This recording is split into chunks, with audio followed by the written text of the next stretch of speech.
Hey, Mark, we're live. Yay. So what happened was, and this happens all the time, I have this software that I use called Restream.io, right?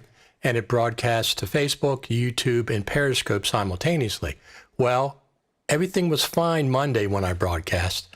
Today, when I went to log on, it wasn't sending it to Facebook because Facebook changed something, so I had to delete the account and restream the Facebook account and re-enabled it. That's why it took a little longer than it was normal, because we have a lot of people that watch on Facebook and YouTube as well. So hey everybody, this is Marc Bach. He is the colorist that was featured in the Apple iPhone 12 presentation. Yes, not featured, but they had a picture of you, right? Well, it was a video. Video. So Okay. yeah, yes, I was actually call correcting a shot. That's what I was doing. It was basically they used me to tell you before. This is the typical things that Apple would do, right? Before you needed a professional with all this equipment to do this thing, that now you can do it in your phone. That's basically it. And that's pretty darn good, though, right? Yeah. I mean, we had talked last week or whatever before the iPhone event, and I said, "Hey, come on the show, and we'll talk about color correcting and some other stuff." You got it. So that's that Mac Pro that you got. Is that yours, or is that your company's, or? It's the company. Okay. So you But finally. it's my company, so it's mine. Basically. Okay. So yeah. Okay. Same as me. I got my own company, whatever. So, how do you like it, the Mac Pro? Oh, it's wonderful. It's so quiet. Like the cheese grater, the previous one, and the cylinder, they were really quiet. But this one is even under load. Like you can have something exporting, and it should be like blasting air. Nothing. It's like it's there. You can hear it, but it's Right. not like before. Even Right. with the two GPUs, like full blast. It's Right. it's it's yeah. It's So amazing. So I think that it's going to be good for audio people also. Even if they have it in the room. Usually you have it, when you're doing audio, you have it outside of the room. But absolutely, absolutely, I agree with you 100%. Mine's right here next to me. You can't hear it. Now, yeah, the only thing that I did notice is it gets warm. yeah, So the that's the thing. summertime the wintertime is going to be fine. A little blowing the warm air out, but in the summertime, my AC is blowing up from a vent above my head, and this is blowing out heat on this side. So it's like a combination. It's like a thermal sandwich: heat on one side and cold air coming on the other side. So yeah, I think that what's impressive is when you have the combination of the two XDR displays with the Mac Pro, and then you're working with uh, with Final Cut and Resolve. They're really good at it. Mapping HDR stuff in the screen. Because before, what happened is that you would be working, for example, I'm coloring something in Resolve and I'm doing something in that is HDR. If I look Right. at the color correction monitor, that it actually, just let me rewind a little bit. When you go Sure. to the keynote, the images in the keynote, you're going to see that I have 3 XDR displays. In my normal setup, I have 2, one on each side, and in the middle, I have my broadcast monitor. Okay. And that's Okay. that's what I look at, and that's a Sony VVM X300, and that's the thing that I'm looking at the majority of the time. But for the shooting, they wanted to replace that with an XDR display to have everything Apple devices. But Right. So you have three. Do you have two XDR displays? yeah, one on each side. Wow. Uh, so in this case, what happens is that you're looking at the broadcast monitor, and it's HDR, but then Right. when you look at the UI, it's SDR. So it doesn't look the same. So if I, for example, apply a power window and I don't have the UI controls in the broadcast monitor, I only have it in the UI in the computer monitor, and I Right. want to see how that window is, if it's an oval or a circle, something like Sure. that. And I look Sure. at that monitor. Right. then that doesn't correspond to what I'm seeing in here. But with the XDR display, everything you see in the UI is already mapped in HDR. So what I'm seeing in there is almost the same as in here. I see. You know, so you're like living in the same world. It's like, can you imagine if you were working and then you're seeing one monitor has the Rec 709 and the other one has the raw file? Right, you know, like right. you see like washed out, and then Right. you're changing your eyes all the time. So that's what was happening before. But now with the displays, it's just like, it's the UI, and Final Cut does the same thing. You know, everything that is in the UI, it's mapped in HDR properly. So that's fantastic. So the graphic part is not super bright, let's say. It's just normal, like you see it on your computer. Right. But the viewer, just the rectangle of the viewer where the images are, that's what is HDR. I see. So how much, do you mostly do coloring or do you do editing as well? 50-50. 50-50. Yeah. So obviously, you know, Resolve has been the color choice for colorists for years and years and years and years. Yeah. Right? So professional colorists. So people were asking, hey, why did they show Resolve on the iPhone event yesterday? Well, the reason is because that's what professionals use. Right?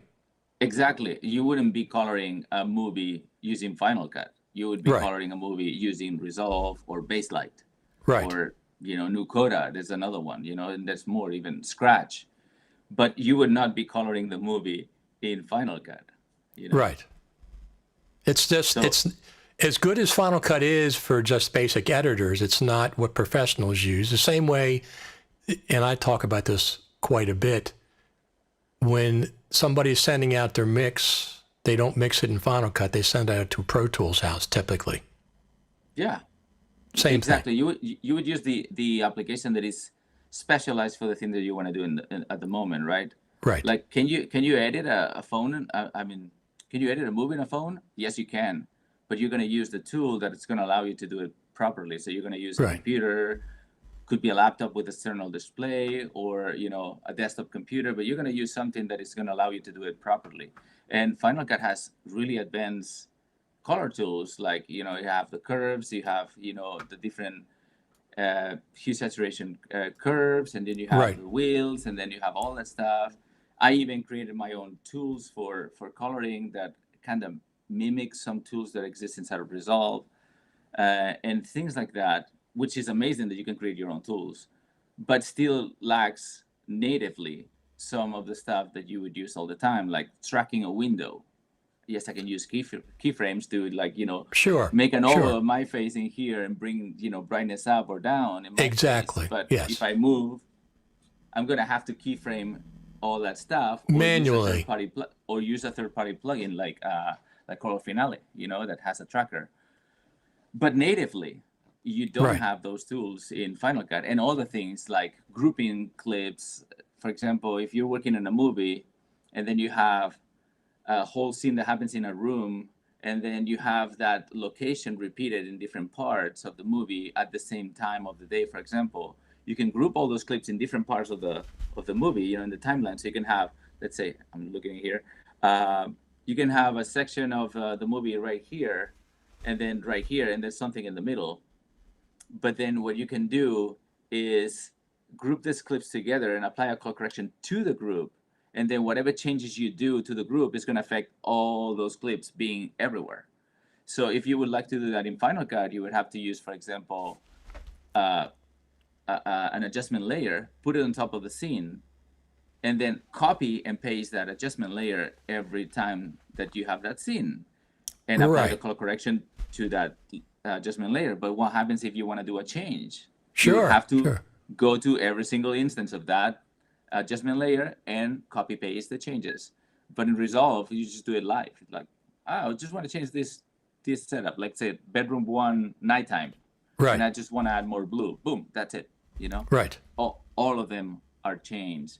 And all the tools, like, you know, there's more stuff, but you know, those are basic tools that a colorist would use to accelerate the workflow. And they're lacking in Final Cut. Yes, Color Finale has grouping and has tracking, but again, it's a third-party application. Right, exactly. So you have to buy it. And if you download Resolve for free, you have all these tools at your disposal, except for I think it's OpenFX and a couple more things. Maybe, yeah. I read a couple things. Resolve is absolutely incredible. I mean, Blackmagic has, and they give that free version, that one version away for free. High kudos to the Blackmagic people. Those guys, Grant Petty, they are just absolutely incredible. They give that away for free. That's something so sophisticated. So one of the things that I talk about is, to me, there's a distinction between what an NLE is supposed to do and what a color program is supposed to do, what a real audio program, a DAW, is supposed to do, like Logic, like Pro Tools, like in this instance, Resolve. An NLE to me is about editing video, right? With some other things. Obviously, you have some graphics capabilities, you have some color capabilities, but it's not what professionals use, like you said. So I like Final Cut Pro as an NLE, and I'm not a colorist, and I do my coloring in Final Cut. If I was doing a film, I would send it out to somebody that knows what they're doing, right? Yeah, I sent it to you. And I gotta say that even I use the tools in Final Cut. So when I'm editing, everything that happens, like if I have a shot, I'm editing a scene, and I have a shot that the cameras they don't match, I'm not gonna go to Resolve to change that and bring it back. I'm just gonna stay in Final Cut because that's what I'm doing. I'm just editing. I'm gonna use the native tools in the application to be able to change that to make it look as good as possible. So then when the editor comes here and sits down and watches in the monitor, are gonna see the best that they can see at that moment. So I'm always using the native tools, like I would say, like constantly. Like no, there's no project that doesn't have any tools. At least one tool applied to any clip. And there's another thing that I would like to say is that depending on the project, sometimes the hassle to go from Final Cut to Resolve and do the conform and all that stuff, it's not. It cannot be justified, so it's better to stay in Final Cut. If I have a project that is like, I don't know, like a little commercial or something like that, or something that I think it's something I did for a bank recently, I would stay in Final Cut. If I'm editing and they don't require to do any fancy stuff, there's no tracking, there's no crazy things, I'm gonna stay in Final Cut or use a third-party plugin like I said before, Color Finale. And I'm going to apply that thing, track the face in that one specific shot that I needed, and then stay in Final Cut and deliver from Final Cut. But if it's something that it's over, let's say, 15 minutes and it requires fast workflow, I'm going to spend that little time that it's going to take me to bring that timeline from Final Cut to Resolve, which is not that, Right. Almost everything comes through, even transforms and stuff like that. They just come through, and keyframing and stuff like that. Just it stays there and Resolve. You don't have to redo it. So I'm gonna go to Resolve because then I can use all the tools at my disposal. Right. Now, what did you think about the 10.4.9 update when that came through? Final Cut Pro with the proxy workflow. Yeah. It's pretty awesome, this little thing that looks like it's nothing, but it just opened the door to create this X264, especially in this moment, that everybody's like, it looks like 80% of the people is working remotely. Right. The people that were not working remotely already are now working remotely. That's the 80% that I'm talking about, because there's a lot of people that were already working that way, but it just opened that door for that thing. And I've been following what the guys at PostLab they've been doing with the PostLab drive and all that stuff, and that's amazing. Yes. So I think it was not what I was expecting, because I'm looking forward, to work in collaboration with other people at the same time on the same library. That's what I'm looking for. But it was a big step forward for all the people that they don't need to be working at the same time, in the same library. Yeah, I had the guys from Post Lab on, and I was really, this is right before they put out Drive, and I said, wow, that sounds like a fantastic idea. Yeah. You know, I wish I had that on a couple projects I worked on in the past. It just mounts on your, you know, because I'm working with the producer now, and he's not an editor, so he uses iMovie to do basic cuts, but he can see my screen. But having both of us having the same media mounted on our desktop would be fantastic. Yeah. Yeah, that's what it is. I've been using Frame.io to do kind of something similar. Like, there's a movie that is soon to come out. I don't know exactly when, but we got international and domestic distribution. Domestic through Grindstone, that is Lionsgate basically, and it's a movie that I edited 100% by myself, except for 30 days that I had an assistant editor, and his name is Kirk. And other than that, I was editing the movie by myself, and then I colored the movie in Resolve. And they were shooting the movie in Canada, and I was here in Los Angeles. So what they would do is just grab all the footage, all the media that they had from that day, transcode it to H.264s, put it in my Frame.io. I would download it and start editing the next day what they shot the day before.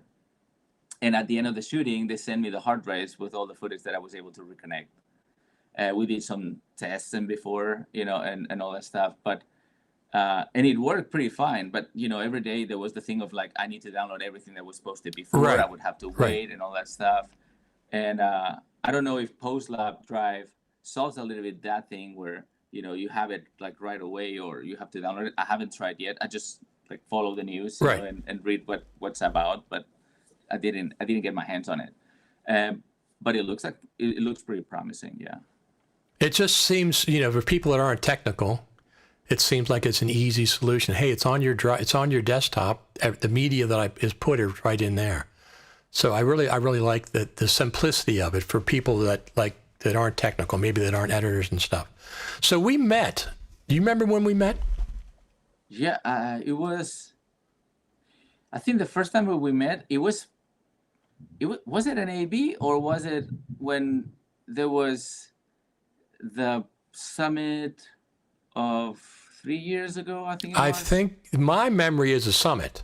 The summit, and then we saw each other in AB, right? Yes, I think so, because it was at the One Infinite Loop. We were there for the Apple presentation, and I was in the courtyard. They switch the groups because there's usually too many people. They switch them. One goes to the demo room, and one goes to the place where the food is. So either one of those is great, right?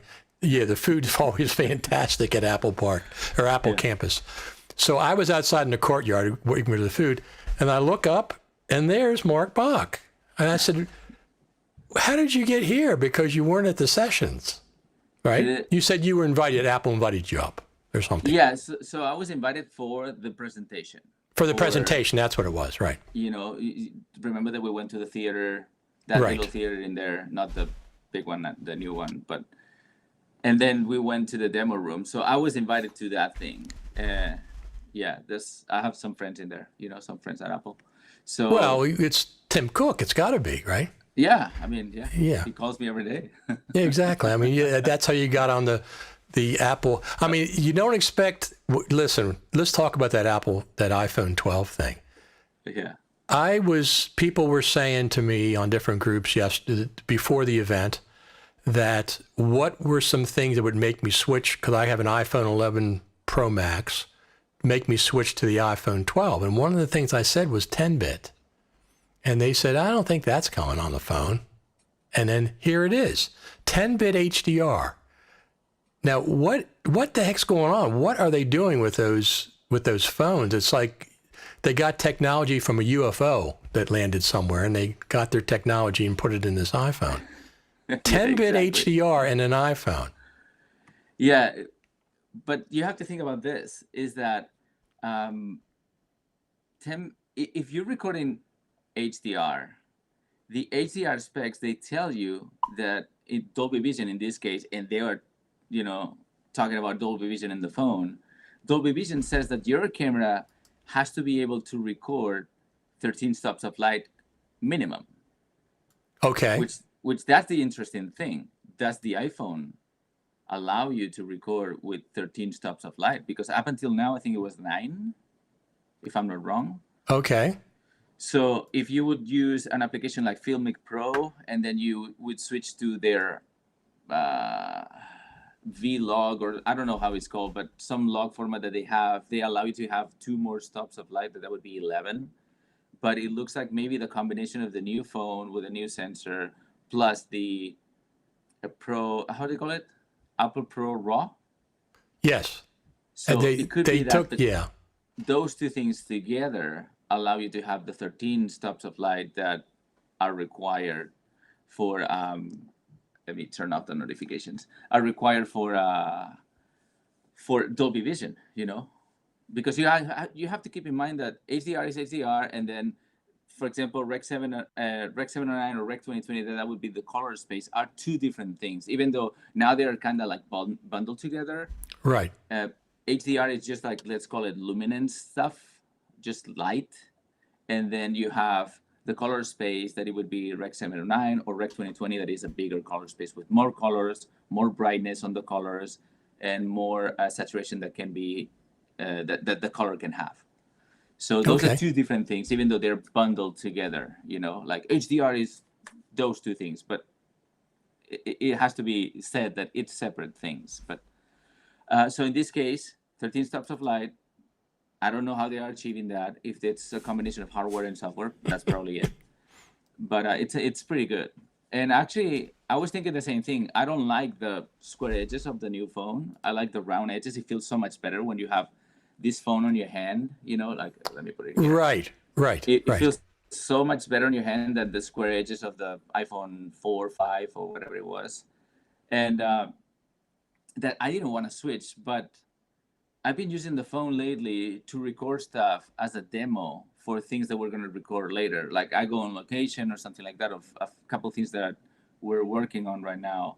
And I would grab my phone, start recording, take different shots, and then edit together and show that. It's like, hey, it's going to be like something like this, but good, So the fact that now you're going to have this, 10-bit color, 10-bit, 10-bit and HDR, and all that stuff that they said about the cameras, and I was like, maybe I'm gonna have to switch, because I use it all the time, Yeah, just the camera. It's just the camera stuff. The other stuff, it's like, oh, cool, and the shape. I agree. What gets me to make the switch from my old phone to a new phone is the video recording. That's the only thing. I don't care about the still frame recording. I don't care about the 5G nearly as much as I care about, okay, you give me a bigger sensor. Okay, you give me better low light performance. Okay, you give me 10-bit, the ability to record 10-bit. Yes, now you've got my attention. Now, the problem that I'm running into, well, it's actually not a problem, but the issue I'm running into is I really can't get much for the 11 Pro Max that I bought last year. Apple's trade-in is only $500. Yeah. And my version of the phone was $1,400, $1,500, something like that. Yeah. So in 1 year, $1,000. So I'm probably going to sell it myself. Yeah, exactly. I mean, the Apple trade-in sometimes, when I got this Mac Pro, they took my old iMac, 2017 iMac, and they gave me a good price for it. So no hassle with eBay, no hassle with anything. Apple took it, gave me that money on the Mac Pro. So I did that. But the iPhone deal is not that great. It's $500 for a $1,500 phone is not in 1 year. It's 1 year. So I'm going to try to sell it locally so somebody can come to my house and they can look at it. So there's no issues of me shipping it and they said, oh, I never got it or something like that. So. And see if I can make a little more than the $500. Yeah, in my case, I just pass it to the wife. There you go. But see, I've done that multiple times. As a matter of fact, this one is my old iPhone 6S Plus, I think. That is, I'm using it. I can use it for an overhead cam with Imac Pro. Okay, Imac Pro there's Filmic Pro, there's the controls, and you just tap it, and the controls will disappear. So you got a clean feed, which I really, really like. I use that for my overhead cam, and I have some other ones. The same, we do the exact same thing. My girlfriend and I, we hand things down. She got my older iPad Air, and I got a new one this year, and she's got, I've got some of these. I have 2 sets of these now. I have one for my phone and one for my iPad, so we don't got to switch them back and forth all the time. And she got my first generation AirPods. So we do the same thing. But in this case, if they gave a little bit more, I would go ahead and trade it in. But 500 is just not quite enough. So, and I do have Apple Care on it. Oh, wow. So if I can sell it to somebody and they still have a year of Apple Care left on it, but I want to do it local, somebody in person. So at least that's my idea. So that iPhone 12 Pro is doing 10-bit video now, 10-bit HDR, not just 10-bit video. And what else? What was that other thing they announced? Because I'm not that familiar with all these things. Oh, 10-bit HDR and native Dolby Vision. Yeah.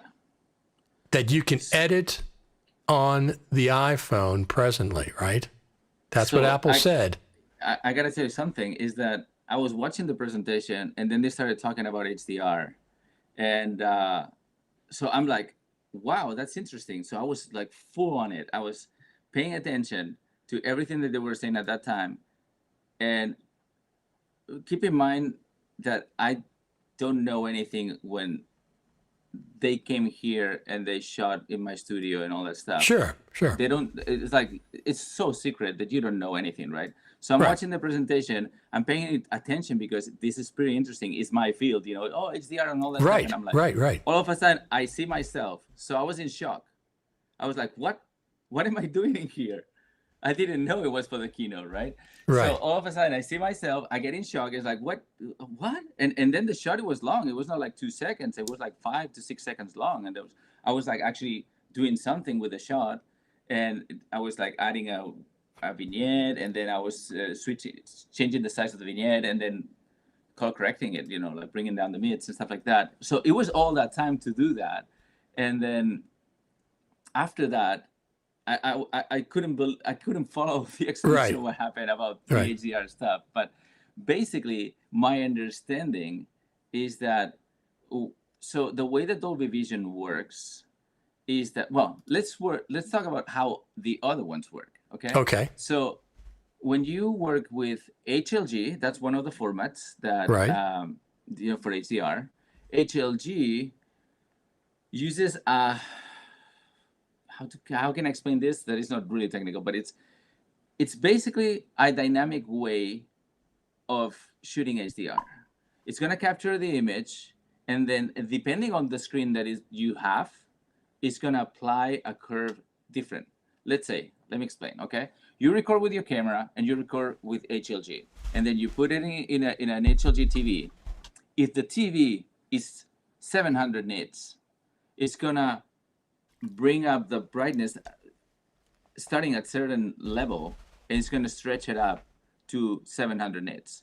If you have a 5,000 nits TV in 5 years, that same thing is gonna be scaled up to 5,000 nits. So you would say, that's awesome, so then it doesn't matter what TV I have. It's always that footage is always going to look as best as it can. But that's not true, because what happens if that thing that when you saw it at 700 nits, it looked natural to you, when you watch it at 5,000 nits, it looks like it's burning your eyes, and not literally burning your eyes, but it looks like it's emitting light instead of bouncing light. Like, I don't know, like a white card, you have a white paper in front of the light. Sure. And then this thing, and now it's like, I don't know, 10 nits or whatever, and then it would scale up to whatever, right? But you follow the explanation, right? Or that light here. Look, I understand. That light here. Yes. So it would be 5,000 nits burning your eyes and taking all the attention out of my face. You don't want that. So the other ones, that it would be the ones that are based in PQ, it's a perceptual perceptual quantizer, I think it is. Okay. I don't know exactly. But it's PQ. I don't know exactly the name. I always forget the technical names of things. But basically what it does is it's an absolute way of doing things, right? So if I just color something and this peak of brightness is going to be 500 nits, it doesn't matter what TV you buy in the future, that thing is always going to stay at 500 nits. So whatever I decide today it should look like, it's going to stay in the future, right? And Yes. then HDR10, you can do different passes if you want. And let's say I'm going to make one for SDR for everybody that has a regular TV is going to be able to watch this thing. And then I'm going to do a pass for HDR. Usually, the majority of stuff that are being mastered right now, it's at 1,000 nits, right? That's the majority of TVs are close to 1,000, just under it or just over it. Like You mean 1,200 just nits. regular TVs are that much? No, the HDR TVs. Oh, Like HDR TVs. Okay. If you Okay. buy, for example, a Sony OLED or Sony Gotcha. or Panasonic or LG, they're Right. around, I think, 750 to like 800 and few nits. Okay. But if you buy, for example, Samsung that is not OLED, that is an LCD or LED, sorry, it's going to be, or quantum LED. I don't know how they, whatever it is. Right. I think they have like up to 1,200 nits or even more. No idea. But the thing is that it doesn't matter what TV you're going to have. PQ is always going to look the same. And you can do these different passes for the different TVs. Like, let's say right now we're mastering, that's what I was saying. We're mastering for 1,000 nits. If you in the future, new TVs come out and they allow you to see things in 2,000 nits, then you would have to go back to your HDR master and do a pass at 2,000 nits. And now, is that information still there, whatever the technical... So basically, cameras capture all this information. What we're doing is this thing. Oh, okay. Okay. We're not bringing things up. We're bringing things down. I see. The cameras capture all this, right? Right. Like Reds and Alexa, 16 stops of light. What we're doing right now is to bring it to SDR. So we can see it on the TVs and stuff. Yeah. So I see. With HDR, we're going here at 1,000 nits, but we're going to be able to increase that thing in the future. I see. Usually, the spec of PQ, it takes you up to 10,000 nits, right? Wow. So that's the ceiling of what the spec is going to take us. But there's no hardware today that allows us to get even close to that. The maximum thing is the Pulsar, Dolby Pulsar monitors that they have internal, and those are the ones that are being used in the big studios. That those are 4,000 nits, but those are prototypes. Okay. Right. We can get into that thing, but let me follow the explanation of what the different HDR formats are. So then you have this one. So HDR10, it's based in PQ, but it's a fixed level. So let's say you record your record, because I like these analogies, and then you bring down to -6 dBs. Right. Because your speakers, they don't allow you to go over that, let's say, right? Right. But then, hey, I bought new speakers. You would have to go to your master and make a new export with those levels going up to that, with the dynamic control that you want. So what do you want to peak at 0? It's different than having everything peaking at -6, right? So you would allow some things to go up, but not everything to go up. Right, right. You don't want it squashed. That would be PQ. Fix for the whole show. Let's say I'm going to master the whole show at 1,000 nits, 1,000 nits. A new export, 2,000 nits. A new export, 4,000 nits, whatever it is. Dolby, that's a different story. It uses the same amount, the same engine, let's call it, that it would be the PQ. That's just a way of how brightness is being mapped into the screen to you. But Dolby Vision allows you to color and finish, let's say, right now at 4,000 nits with those monitors that I just said, the prototypes that they have. Right. But just exporting one master file, it allows you to have different trims that is just metadata that allows your screen to map how that brightness is going to be displayed to you through that screen that you have in front of your face. So okay. I'll explain you this. So for example, you take a picture with your phone and then you go and you change some settings, Right. right? And you make a new version. What happens is that you have the original picture in here, and then you do these changes in here. But the original file is not changed. Right. What is going on is that live, the software application, in this case, it would be iPhoto or Photos or whatever it's called now. Right. Photo. It's going to take this metadata of the new contrast and new saturation that you just apply to this original image. Original, and right. live, and that's going to display. It's going to be displayed to you. You can make new versions without making new files. Always based in this with new metadata, and that's going to be shown to you with that thing applied. Right. That's so that's what Dolby Vision is doing. Well, then what is, I thought they showed that yesterday at the event with the Raw, the Pro, Apple Pro Raw, that you could do that. You could go back and actually, you go back to the raw file each time and make different versions if you wanted to. I think they showed somebody with a dress on and then they changed the color of the dress multiple times. So how does the Pro, I got to say this right so I don't say ProRes, Apple Pro Raw, it's a raw format on the iPhone, right? I guess. I don't know.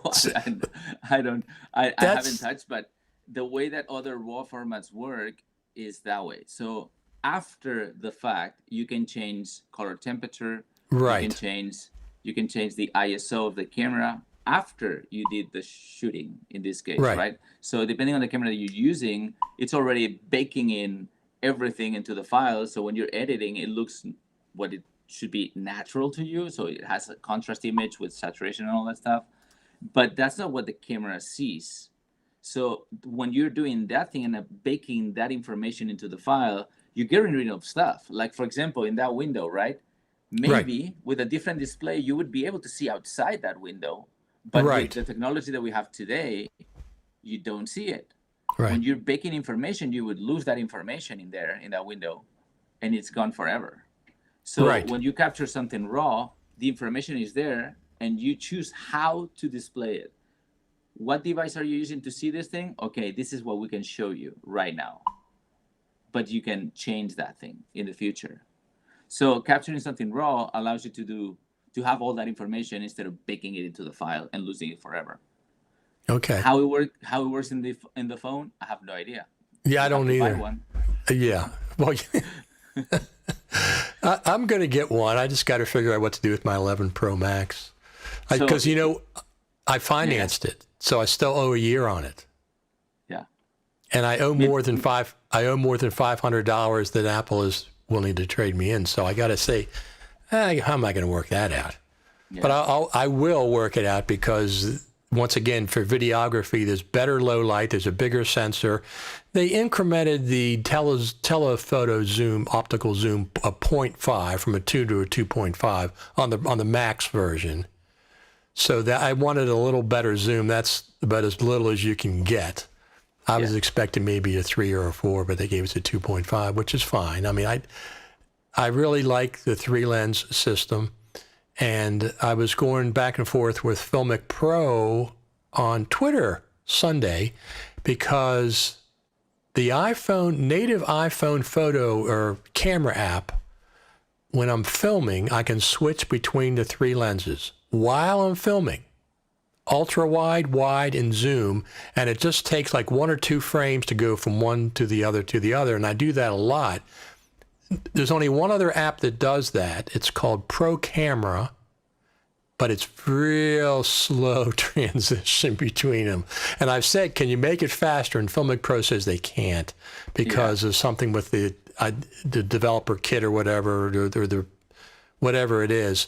So I really like the ability to switch cameras when I'm filming.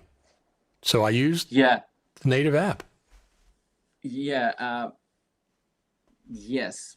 But when you shoot with Imac Pro, for example, you have more controls. Absolutely. On how that file is going to be, like this, a better quality file. Yes. And other things. But yes, I agree with you. One of the things of using the native camera is the ability while you're shooting, and not just that. Even if you switch cameras with Imac Pro, it goes to black for a little instance, I think, right? Right. If I'm not wrong. I was actually using it on Monday for doing a demo. again with the phone. And I just saw that because over the weekend I was doing it with the native app, and I was able to switch while recording. Yes. And sing it.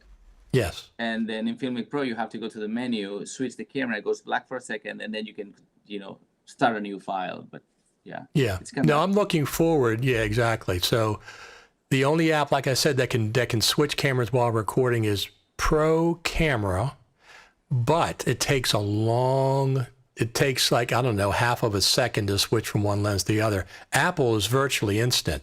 So I'm thinking if Apple can do it, the problem with Filmic, as they said, is it's hard to do that and also have all the controls they have over the image.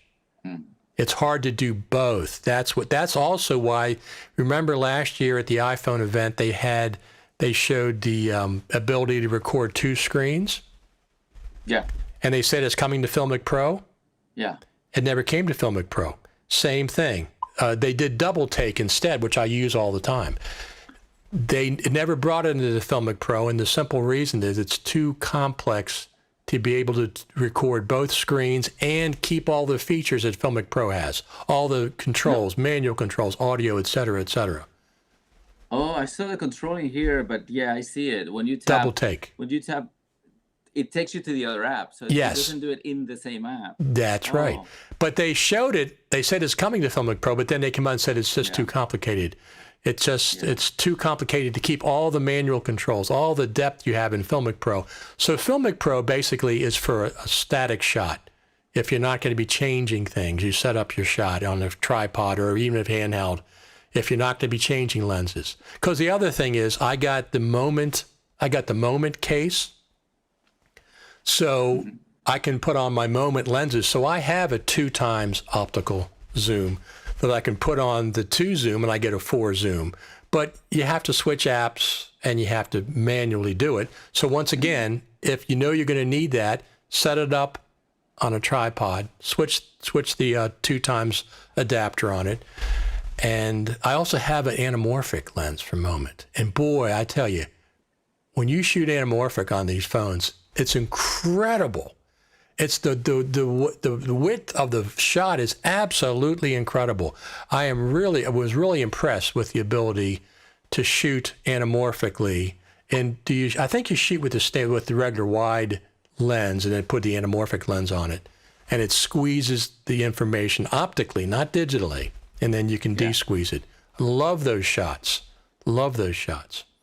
So we got a lot of comments coming in here.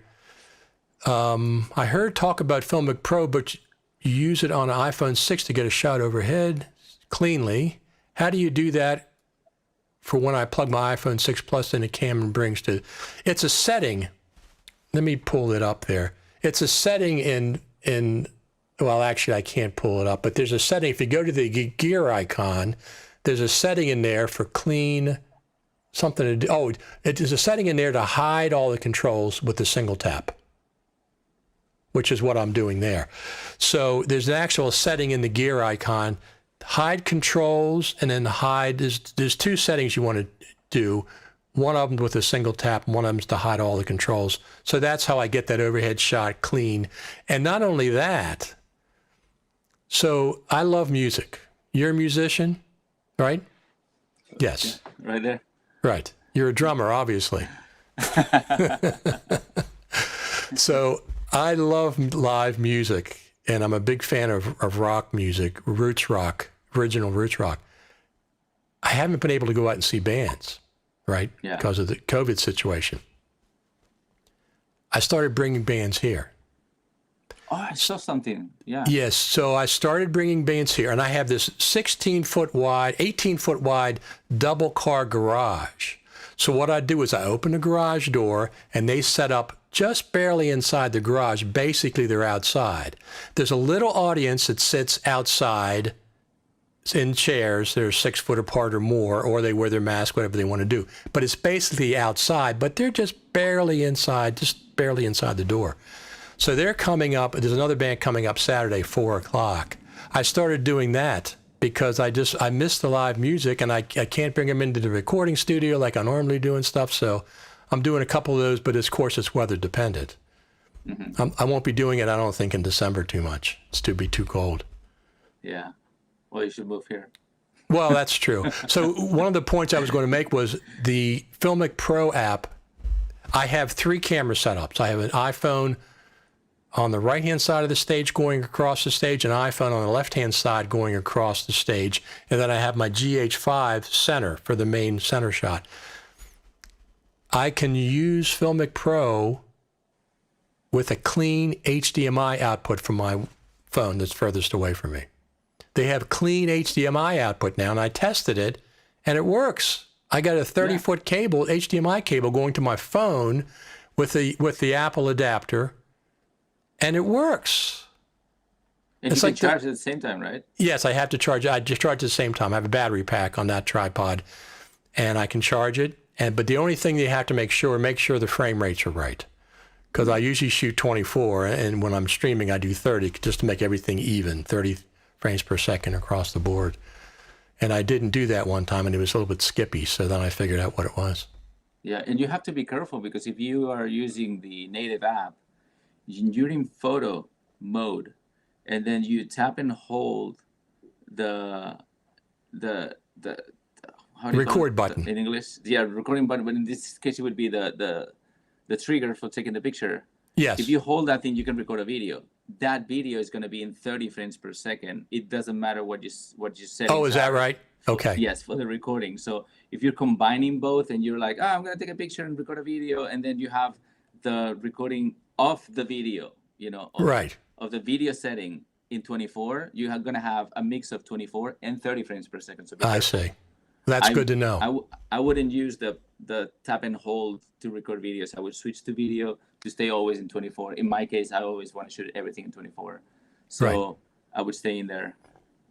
Yeah, I there's some reason I didn't. I switched to 30 because one of the pieces of hardware or software didn't have that ability. That's the only reason. But when I shoot natively, it's always 24. So one of the things that I've been talking about on Final Cut Pro Radio TV Live in the last since the beginning of September is we have this FCPX Global Summit coming up, where we met at the Creative Summit. This is now the global version, online version coming up. And since the beginning of September, I said, before it was announced, I said, now what I'm going to be interested in is if Apple presents. Okay? Yeah. That's what I'm going to be interested in more than anything else. Well, they came out about a month later and said Apple is indeed presenting. Once they announced that, I said, what is Apple going to be presenting? Are they going to show us 1049? It's been out for 2 months, 3 months. I said, I don't think so. I think they're going to show us something new or preview, because they've done that at the summit before. They've previewed with 10.4. It was 10.4 that they previewed at the summit, and then 10.4 came out in December. So they have shown us previews at the summit. And then yesterday at the iPhone event, one of the things they said was, let me read this here. Dolby Vision grading is processed live and sustained during editing, whether in the Photos app or iMovie, and coming to Final Cut Pro 10 later this year. So there's a new version of Final Cut Pro 10 coming out, and I'm going to still say I bet it's going to be announced at the Global Summit. Why not? Let the team do it.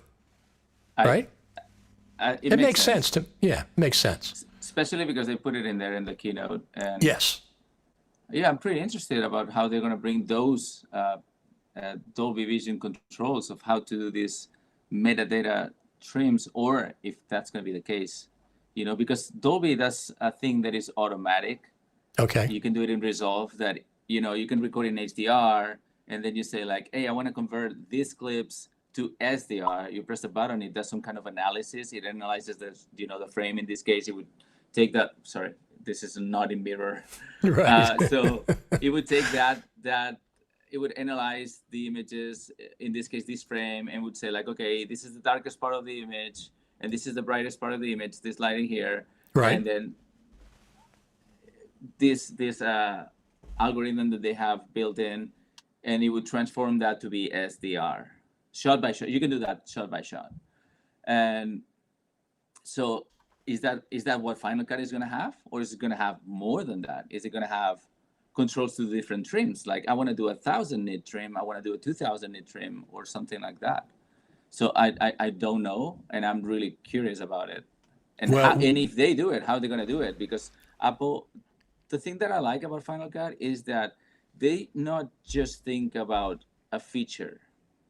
They think about the feature and how to implement it in a way that it can be discoverable by anybody. You know, right? So if you're exactly at entry level, you can use the tool and you can discover how it works by yourself. You can watch a tutorial, of course, but it's in a way that allows you for you to understand it, even if you're not really advanced. And that's one of the things that I like, because Resolve has a lot of features, has millions of features, way more than, I don't know, that a lot of, for sure, more than Final Cut. Right. But man, you click a menu and you have like 20 million options. You can do the same thing in 3 different menus, like right-clicking here, right-clicking in there, going to the menu in there. If you're right-clicking here, but you have this thing, you're not going to see that menu. You're going to see another menu. Then if you move in here, that menu is going to be different. So to find a thing is not as easy as it is. So even though it has a lot of features, it's not thought to be discoverable. Yes, I understand. Yes. You have to know it previously before using it. That's so one of the, Yeah, so Final Cut, always, the team always thinks about how to do that thing discoverable. And I'm really interested how they're going to do that thing in Final Cut. This is one of the things that people go back and forth on all the time about Final Cut and the simplicity versus the more advanced features that you're talking about. And I think there's a way to do both. Number one is, remember, you have Logic, right? Yeah. Logic has the advanced preference, and you can check on 6 different things under the advanced preferences. So if you want Final Cut Pro to be simple, you don't click those on. But if you need, sometimes I need more control, you know? In the viewer, when you're keyframing a motion in the viewer, right, in Final Cut, and they have that stupid motion S-curve thing that happens, and every time I have to go in and change that to linear. I've been doing that for 9 years. There's no way to save that as a default behavior. That's something I'd like to have, is let me set it to linear. Let me save this as the default, because I change it. Marc, one of the things that I want to bring up is the last time you were on Final Cut Pro Radio, the podcast, you explained the difference between 8-bit and 10-bit very effectively and visually. Do you remember that? To me. Okay. Because I've used your example, and people said that is the best explanation between the two. You said, do you want to color with 12 crayons, or do you want to color with 100 crayons? And that was a great explanation, because it's very visual. And of course, I want to color with 100 crayons. Why would I be satisfied with 8 crayons, or a dozen crayons? Yeah, that's what you said. And I always remember that. And I bring it up whenever anybody asks that question. I always bring that up. And I give you credit, of course. I got to say that relates to the stops of light. Okay. So the same way that you can have, let's say, 10 crayons or have like 200, with the stops of light and how that light is going to be mapped in 1,000 nit screen, the more stops of light you're going to have, the more natural that change of the curve of something going up is going to look like. So if you have a gradient that would go from 0 to 1,000 nits, you're going to see that gradient so much smoother the more stops of light that you're going to have. So that makes, you're right. They always use the gradient as the example. Yeah, so that's why you need a minimum of 13 to make those stops to not be like, whoa, what's going on in here? You have a sky, and then all of a sudden you can see lines of like the dark blue and you get the bands. Yes, the bands. Exactly. So yeah, you have to be careful with that. Now, what did you think about that crazy Black Magic coming out with a 12K cinema camera. You know, every year they come out with something new, it seems like hardware-wise, and people were expecting 6K, maybe 8K, and they just leapfrogged everybody with the 12K. Now, you have to record Blackmagic RAW. That's the only way you can get to 12K, but 12K, it seems like the future down the road, but they came out with it this year. Yeah. I mean, you have to look at these images. I'm always like optimistic when I see a release like that, you know, but at the same time, I'm skeptic about like, okay, right. I want to get some files and see what's going on. I want to see how it works, and I want somebody to test it. That I'm not a camera guy, so I want somebody that knows cameras to test it and tell me like the truth. Like, okay, it's cool to have 12K, but it's not for everybody because of this. Sure. And you're safer, you know, shooting in 8K or 6K or whatever you need because of these reasons, right? Exactly. And I need that for that camera. And also keep in mind this one thing, because I was actually talking with somebody on Twitter about that day that they presented that camera. They also announced a couple more hardware stuff, right? And they said, Grant said that day, available right now. Well, I'm still waiting on it. Okay, well, that day I went and I ordered it, and it's been like 2 or 3 months. I'm still waiting on it. I think he meant available at the factory right now. Right. We have it available, but it's not going to be available for you for a couple months. Yeah, we'll start making it. Yeah, exactly. That's one of the things that I miss at NAB is walking into the lower South Hall, and then the Blackmagic is like a block's big, it seems like. Their booth is just incredible. But they didn't have that this year, of course. Of course. Yeah, but it was cool to see that presentation. It was, I don't know, it's inspiring. Let's see what people do with this 12K. I mean, obviously there's a lot of punch-ins that you can do in post and things like that. Right. There's one thing that if you want to do that, you should be able to, and this is something that maybe we're throwing stones into a roof, or is that the saying in English? Because what I would like to see is to be able to change focus in post. You know? Because I can zoom in, but that's not the part that is in focus. Like maybe I want to zoom in this, and I want to, feature the guitar in here, but I would like to change the focus to that thing, whatever it is in the frame, right? Yeah. So if I cannot change this thing, it's just you're punching in. That's it. Maybe that's what you want, to go from a medium shot to go to a close up, or from a wide to a medium, and it's good enough for that. But changing focus in post, it would be amazing. But at the same time, that would be one more thing that we have to fix in post. Well, that's true. Can you keyframe from this to this, and then we would be doing that thing. But that would be the colorist job, right? To redo the focus. Well, I would think that it would be also the editor's job, because they would be in the edit. It's like, oh, can you actually make it work right now, so that we can see if it works or not? If not, we have to choose another take of the same thing. And then you would have to, as an editor, to frame it. So, yeah. So some of our mutual friends both had films that were cut in Final Cut Pro this year, and they were just recently featured on Apple TV. Patrick Southern has Faith Base, which he edited in Final Cut Pro, which has the guy from Seinfeld. What's his name? I forget his name. No idea. George Costanza from Seinfeld. He was in that. Lance Reddick was in it. And then we have Stephen Moyer and I forget the other guy. They have a film, Follow Me, right? And they were both Apple TV, side by side on Apple TV. Huh. On featured, they were new films or whatever. They both were out. Both were there. And both of them were edited in Final Cut Pro. And then there was the banker. The banker from last year, yes, with Samuel L. Jackson, yes. That was Stephen Moyer's other film that he did. Was that a coincidence of having the two in there? They didn't mention anything about Final Cut Pro in the description, so I think both of them, everybody's been on Final Cut Pro on this show, the live show, the TV show. Patrick's been on, he talking about his film. And the Follow Me it's pretty intense.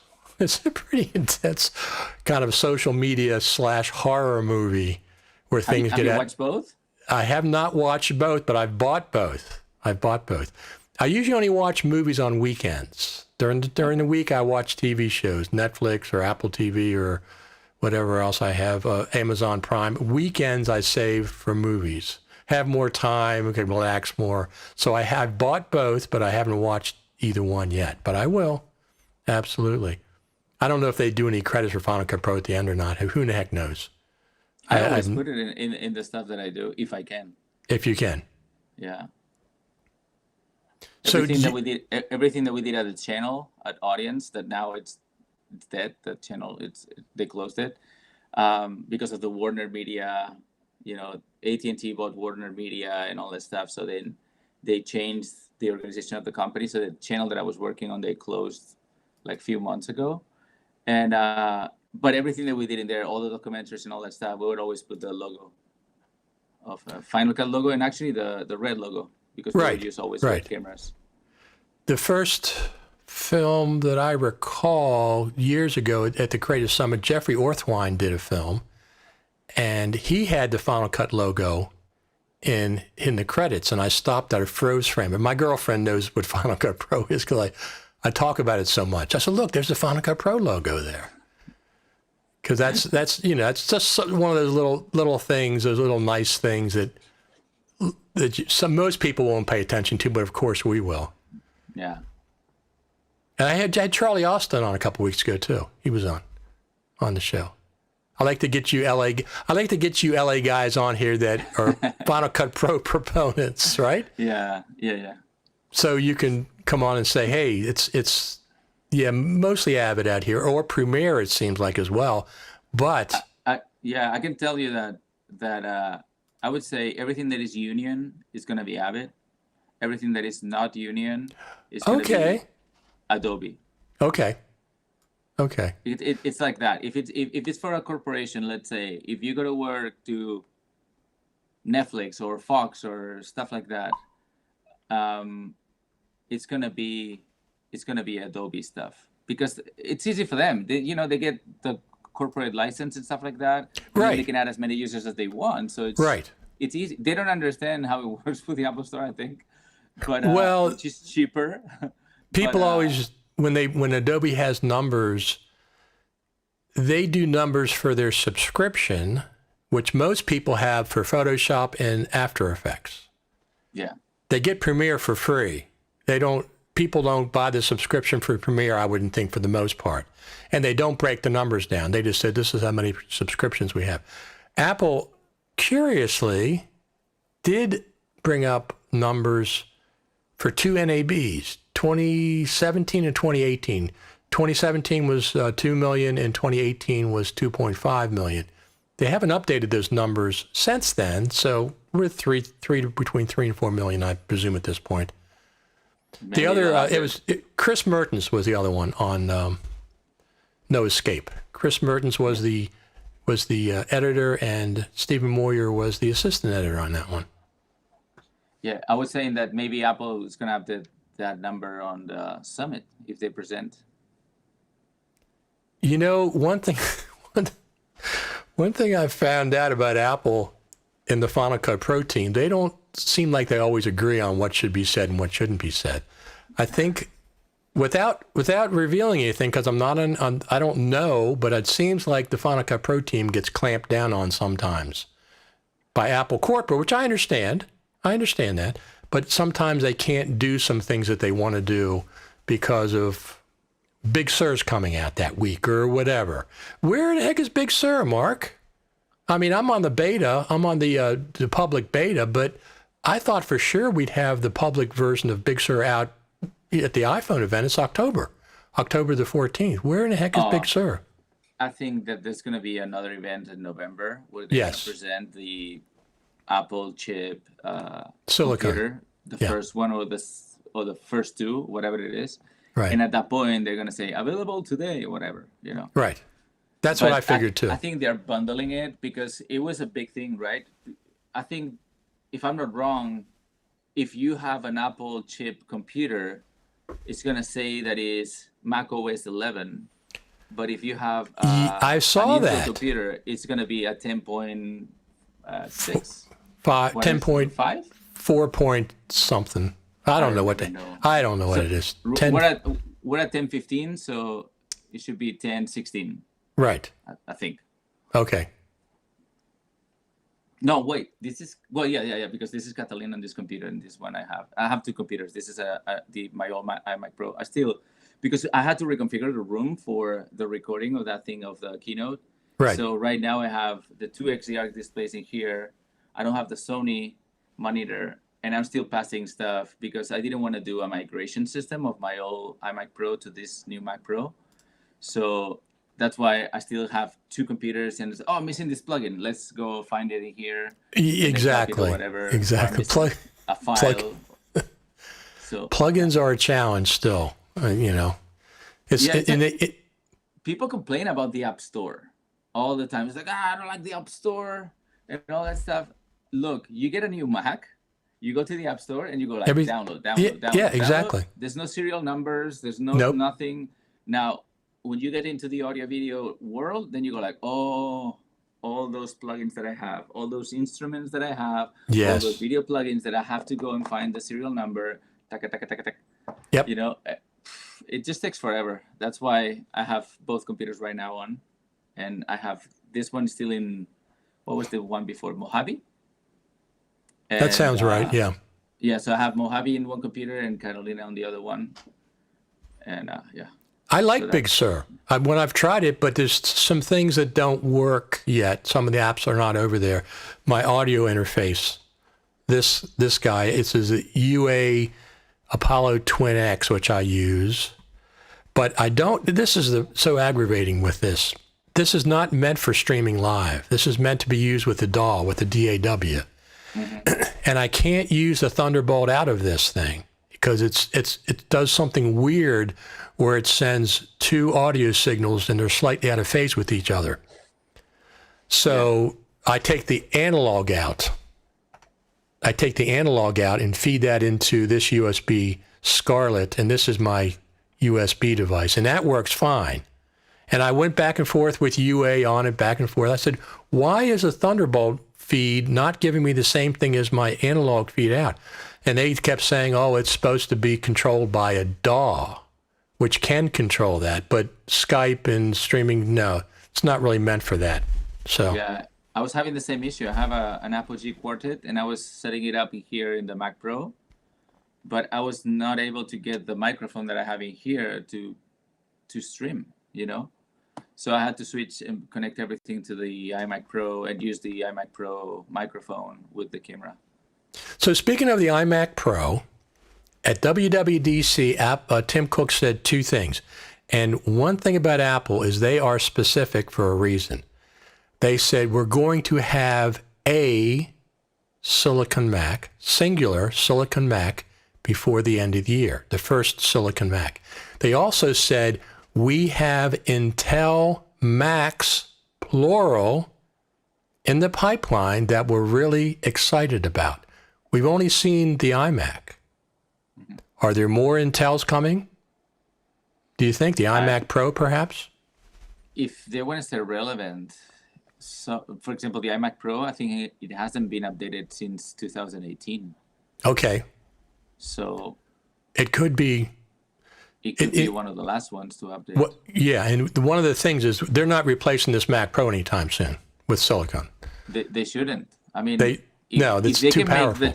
If they can make the chips that are in here, because I don't know if you noticed this, but if you went to the developer videos and stuff like that, and they were talking about Apple chip and all that stuff, they said that the GPU was also an Apple GPU. For the new silicon, you mean? So yes. Yes. So does that mean that a computer like the Mac Pro is going to have at least one Apple GPU? Maybe you can have third-party GPUs, but is it going to require to have at least like a I don't know, like a built-in in the chip to have a GPU that is in part of the chip, right? Right. I don't know. So I was curious. So the thing is that when you start making chips, you always start by the bottom one because it has less amount Exactly. of Exactly. switches. Every it's like an interrupter, like a switch, right? So The transistors, right. yeah, the transistors. Yeah, that's the word I was looking for. But they're So switches, yes. so every transistor that you have in the computer is like a switch, and then to make a chip like the one that in the computer in the Mac Pro, it has more. So to scale up the number is difficult. That's what Intel is having problems. Exactly. And if Apple would release a Mac Pro, that would mean that they are like far ahead doing these chips with a lot of transistors inside instead of just starting with the bottom ones. That Right. would be just one step ahead of what an iPad is. Right, exactly. So one of the things, I was on Twitter a couple weeks ago, and I reiterated the same thing. I said, Tim Cook said Silicon Mac, singular, and then he said Intel Macs, plural. And somebody said, no, there's not going to be any more Intel Macs. And they referred me to Steve Jobs saying the same thing from PowerPC to Intel, but he only released one PowerPC. And I went back and got the transcript. 4. Steve Jobs introduced 4 PowerPC Macs from the time WWDC was in June to December of that year. 4 PowerPC Macs after he announced the switch to Intel. It was the same time, right? It was the gap, the transition between PowerPC and Intel. It was 2 years too, right? Yeah, ultimately, yes, for everything. Something like that. But it was the WWDCs in June, and they had 4, and starting October, November, they had 4 different PowerPC Macs that came out before the switch to Intel. So Tim Cook said, we have Intel Macs, plural, that were in the pipeline that we're really excited about. Interestingly, Steve Jobs used the word pipeline as well. He said, we have PowerPC Macs in the pipeline. So almost the exact same phrase. So we could see, I'm just thinking logistically, maybe another MacBook Pro, maybe an iMac Pro, because they've been in development for years, the Intel versions, and they'll be very powerful machines. I've seen nothing but rave reviews for this Intel iMac that came out. Everybody is talking about how great it is. So if you didn't have a computer right now and you're thinking about getting an iMac or an iMac Pro, I would say that the main difference, I mean, yes, there are big differences in like the RAM is and all that stuff. Okay. But the main thing, it would be one has 2 Thunderbolt ports and the other one has 4. Absolutely. And that aggravated the heck out of me with my iMac. My 2017 iMac only had 2 Thunderbolt 3 ports, and the MacBook Pro has 4. Yeah, so depending on the amount of Thunderbolt devices that are at dead end, that they don't have another Thunderbolt, to connect something. Right. No pass through. You're gonna run out of ports really quick, So now with the Mac Pro, that you can have, I think this one has like 12. I have 8. It has 14. 8 Thunderbolt 3. No, wait. I think I can tell you right now. You have two graphics cards. That's why you have all those. Yes. So if I get Thunderbolt, it's taking a second. But yeah, its graphics card has. Each one has 4. Yeah. So I have 4, and then the 2 of the card, and then the 2 that go on top. So 12. Right. Yeah. 12 Thunderbolt ports. Don't tell me they're all filled up. Yeah, they are. No. Because I have 8. I have 8, and I got about 6 of them usually. Well, but I gotta say that the XDR display doesn't have a pass-through. It doesn't. I guess it uses too much of the bandwidth or whatever, right? I guess. And then the thing is that this is a pain. Okay, a pain in the butt. If you want to have your computer on the floor, and then you want to have a 3-monitor setup, it's kinda It's kind of the 2 meter Thunderbolt cable that comes with the screen. Right. It's really short. You cannot have it on the side. Right. You have to Right. bring the computer right under it, like right next to your leg. If not, you're not gonna make it. So I read the specifications, and Thunderbolt 3, it only allows 3 meter cables with I think it's the metal Active. cable. Let's say, yeah, the active one, and then metal. You can have optical and bigger than that, but then you would have to go to like a $300 cable per screen. If you want to Exactly. have the computer longer than that, which is like Right. mind blowing. 3 meters would be perfect for a 3-screen setup where the computer is on the side on the floor. If not, you have to bring it up and have it in there. And even that, the cable is going to be pretty tight. Right. Now, what about Like- Thunderbolt 4? Is there anything different with Thunderbolt 4 coming up? Thunderbolt, what was the difference? Oh, you can have hubs. So you're going to be able to have a hub. Oh, in okay. One Thunderbolt and have like different Thunderbolts out, not just one pass through. Oh, that's good. That's a good feature right there. Yeah, but the bandwidth, I think it was the same. If I'm not Yeah, wrong. I thought it was too. Yeah, there was not that much difference. Just that you can have hubs. Because Intel announced, it was funny because after Apple came out and said we're going to switch to the ARM-based Mac, Intel came out and said, okay, our new chipset has Thunderbolt 4 and has USB 4 and has all these other features. Now, Apple has come out subsequently and said we are going to have Thunderbolt 4, even though that has to use an Intel chipset. Thunderbolt 4 has to use an Intel chipset. Apple said, well, we've been working with Intel all these years with Thunderbolt.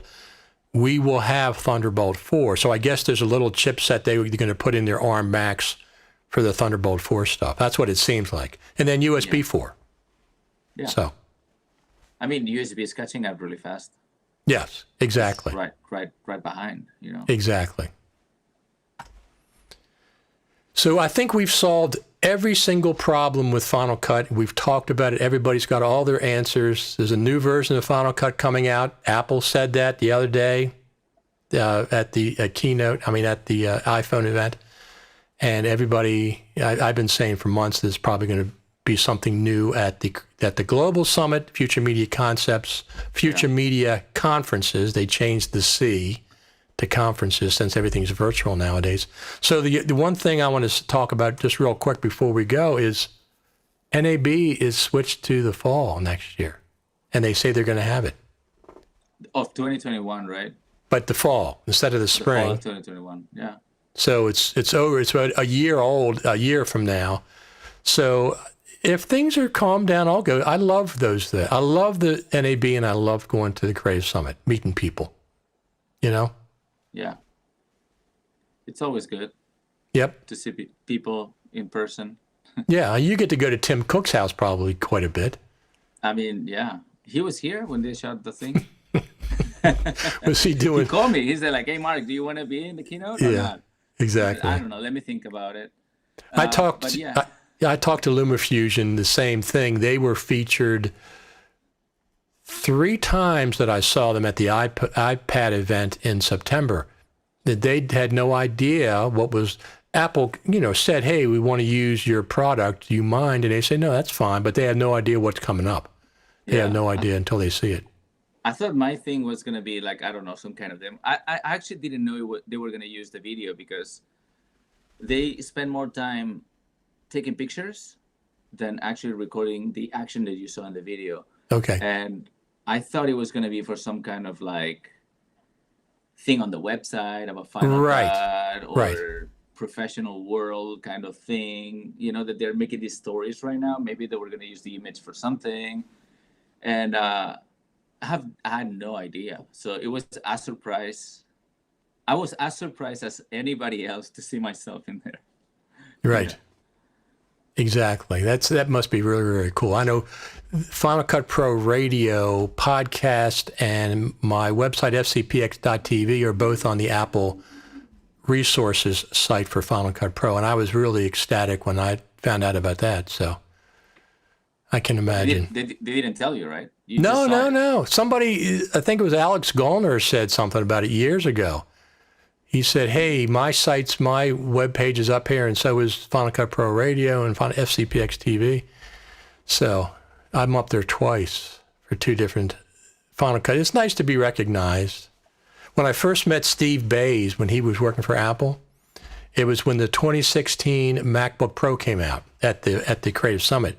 And we were at the Apple campus, and they were demoing the 2016 Mac Pro with the monitors at that point. I forget what brand, LG monitors or whatever the heck they were. And Steve Bays was in one of the edit suites. And I walked in there, shook his hand, and I said, Richard Taylor. And he looks up at me and goes,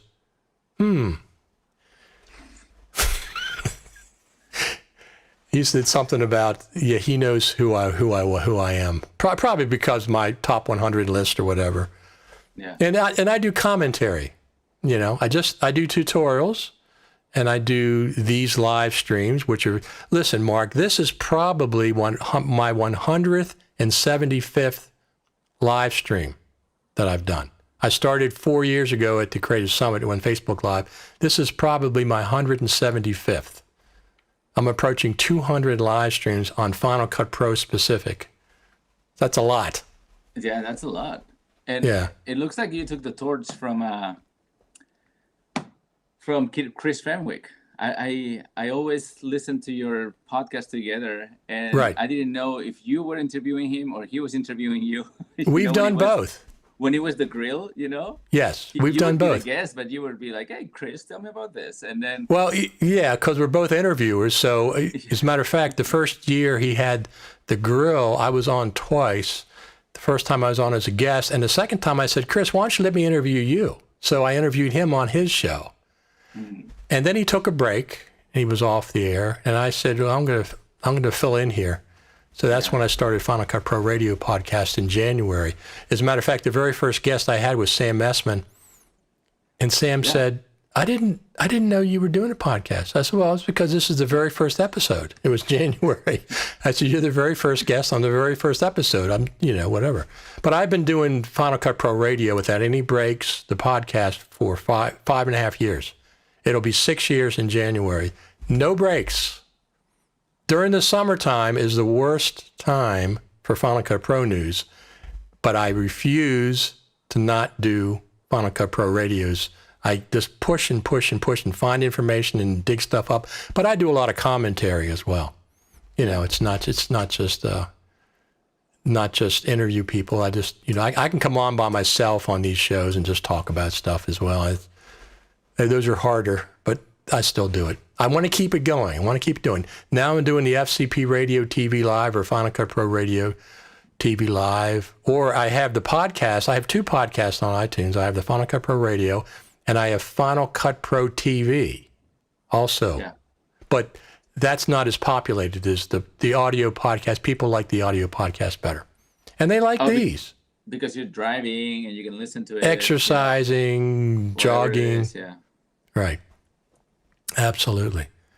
Have we missed anything for this episode? We'll bring you back when they introduce the new version of Final Cut with this new Dolby stuff. Yeah, because I don't know what the heck that is. You have to explain it to us in Final Cut with the new controls. So they did add Prores Raw Controls, right? And 10.4.9? Prores Raw Controls introduced temperature, tint, and other stuff. So you are able to access that. Before, you were able to access that, but it would be via the plugin, like the color plugin. So if you apply the Wheels plugin, color plugin to the clip, you would be able to change that. And that was told to me like it was at the raw level. But what they've done now is they added that so it stays in the clip. It's in the inspector, and whatever happens in the settings of the inspector, it goes with the clip anywhere the clip goes, right? Okay. So if you have that clip in another timeline, it's going to have the same settings. And with the plugin, you would have to copy the plugin and apply it to right. So you mean if you make an adjustment in the inspector, it stays with the clip? Yeah, if you go to the inspector and you go to the settings, so at the end with the info panel, and then you go back down to the settings at the bottom of the inspector, you're gonna be able to change the view from basic to advanced or whatever, extended, and then there's one that says settings. If you choose that one, you're able to change the LUT that is applied to the clip, the color space, the interlacing or the interlace that you want, Right. and all that stuff. If you change that in there, it ripples down to every single instance of the clip in that library. Okay. So if you grab a clip and it's a raw clip and you apply LUT number 3, all the clips are going to be number 3. Now, Okay. tomorrow you change it to LUT number 4, all are going to be LUT number 4. So sometimes you want that. You want that thing to ripple because that's the way that clip should look like everywhere. Sometimes Right. you want to have it specific to that timeline. So you're going to go in that clip in timeline number 1, and then you're going to have the plugin with the LUT in Right. the video tab of the inspector, and then in there you're going to apply the LUT that you want for that clip in that timeline, and then in timeline number 2 you go to the LUT. But going back to the settings, whatever happens in the settings goes everywhere. You know, like Right. changing the interlace. If you deinterlace a clip in these settings, every single instance of the clip in everywhere in the library is going to have those settings. The Now, LUT, what the if- same thing. The color Right. space, the same thing. If it's HDR or SDR, if it's PQ, HLG, or all that stuff, you're going to have the same thing. You know, What if you it's- duplicated the clip? Suppose you didn't want that in every instance. If you duplicated the clip in the browser, can you have one with those changes and one without? Do you think? Let's say if you import the same clip twice, I think Final Cut is smart enough to know it's the same file and it applies the same both things. So if you have, Okay. like, let's say clip number 1 into event A, and then you have event B with that clip number 1, you change the settings, Final Cut knows it's the same clip. I haven't Okay. tried, but I think that that's what happens because Okay. something, it comes to my mind, like it happened in the past, something similar that you're explaining right now. Right.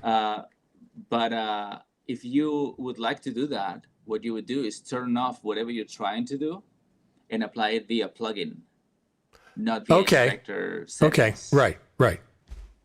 That And makes sense. one thing that I would like to talk about is, like, be careful if you guys are using, because I saw this on a YouTube video. This is I wanna bring this up, and I saw this person was making a tutorial of how to use HDR clips into a non-HDR timeline. So let's That say an doesn't- SDR yeah. timeline, right? Yeah. So, and he was explaining that he goes into the camera. So he's recording in his camera with the HLG format. And then he has the Rec 2020 setting to record that on camera. Right. But then he brings that clip into Final Cut with the right settings. So in the inspector, it says HLG and it says Rec 2020. But then he creates a timeline that is a Rec 709 timeline. He puts the clip in there and the clip doesn't look right because it's obviously it's a different format, right? And then the way that he solves that in the video is by, in the camera, he brings down the saturation. And then in Final Cut, when he puts the clip in there, the saturation looks right to him. But then what he does is uses the curves to bring down those values that would be over SDR value, that would be in the HDR world. Right. And he brings them down using the curves. And he was saying that that to him was the most correct way of doing it. And I had to jump into the comments and say, like, what you're doing is wrong.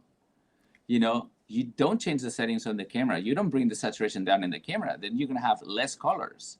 Right. What he's not understanding is that he's recording in Rec 2020, which is like having a bottle of water that is for a gallon, and he's filling it up till the middle with whatever the images are coming, right? And then he has half a gallon of water. But for the bottle, it's just half of it. Right. And then he's going into SDR, which is Rec 709, which would be like having a 12-ounce bottle and grabbing all that water and putting it inside. So what happens is that when you do that, the bottle is going to be filled to the maximum, not half of it.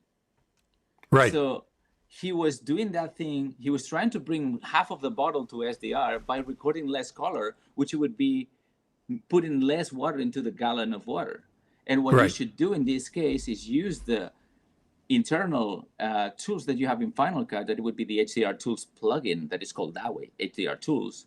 And then from there, you're going to set, I think it's called use HDR change from HDR to Rec 709 or something like that, right?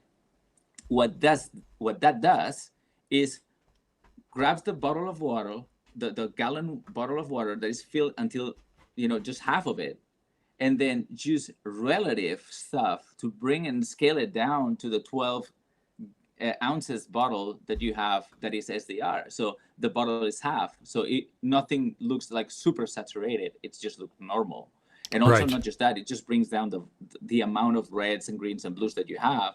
They're scaled down to have less and look more natural. So whatever this guy was doing is totally wrong, and he didn't understand it. When I would jump in the comments and telling him, like, you're doing it wrong, Right. And then the same thing where if you want to work with HDR clips in an SDR timeline, the best way that you can do it is, again, to bring down those brightness values. You want to bring down using the HDR tools, because they're going to scale them down. Now, what you can do is put the SDR tools at the end of the chain. So let's say you have the inspector, and you don't put the HDR tools at the beginning. You can put them at the end and have some color corrections in here. So if you want to make those clouds to look differently, the way that this plugin is making them bring down, so you can work before the plugin and change that in here. So then at the end, Final Cut is going to bring those values down to where they should be. Right. That's the way that you would do it, and not changing anything in the camera, so then it records less values of what you want. Well, here's the audio version of that. If I want an MP3 when I'm done mixing a song, I don't start with MP3s, right? I work with AIFF 24-bit files all the way through. At the very end, I'll make a copy that's MP3. I wouldn't start with MP3s and work with MP3s the whole time. Yeah. Right? Yeah, and not just that, it's like the same thing that you would be recording in 24 bits, right, and finishing in 16 bits. Right. You're not gonna put the 16-bit. The first thing that you're gonna do in Logic is change. Even you recorded everything in 24-bit. The first thing you're gonna do in Logic is change it to 16-bit and then work from there. You're gonna have that thing at the end. You want all the plugins to work with all the information at 24-bit, and then do that change at the end of the chain. So it would be when you're exporting, you change from 24 to 16. Exactly. That would be the perfect analogy. Yeah. I think we've covered everything. What do you think? Is there anything we didn't cover? I just want to make clear about this thing that I saw online. No, absolutely. And are you going to do anything at the summit? You going to attend any of the things? No. Teaching anything? They haven't called me. Well, they might be watching. There you go. They have some blank spots. Give Marc a call. Maybe I should tell Tim to call them, right? Well, Tim, listen, one thing I've learned about the summit over all these years is Apple schedules when the summit's going to be. Because it's completely dependent on Apple's schedule for the Apple presentation. They determine. That's why I'm saying this. They're going to show us something new this time. The team's going to show us the new version. They're going to show us Apple Silicon, whatever. Also, you had that when they presented Big Sur, and the Intel Macs, they were already talking like Final Cut is going to be, a binary. Binary, universal binary, universal 2. Same thing. Universal 2. They said we already have everything running on that. It's already running. If they're going to present a Silicon Mac app computer, they're going to have all those applications ready for them. So probably that goes back to back. Yep. But we just don't want a presentation on 10.4.9. That came out in August. September, October, 2.5 months later, we don't want 10.4.9. You can show us some things from 10.4.9. Of course, that's a big update. But give us something new. Right? Doesn't that make sense? Absolutely. It actually happened when there was the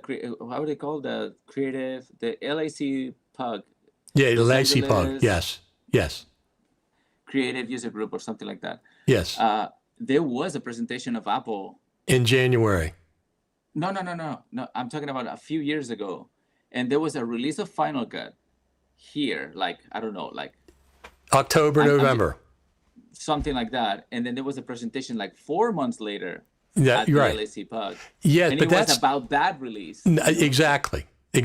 We don't that I understand. That's like for the general public and stuff. But the FCPX Creative Summit is specifically for Final Cut Pro 10 editors.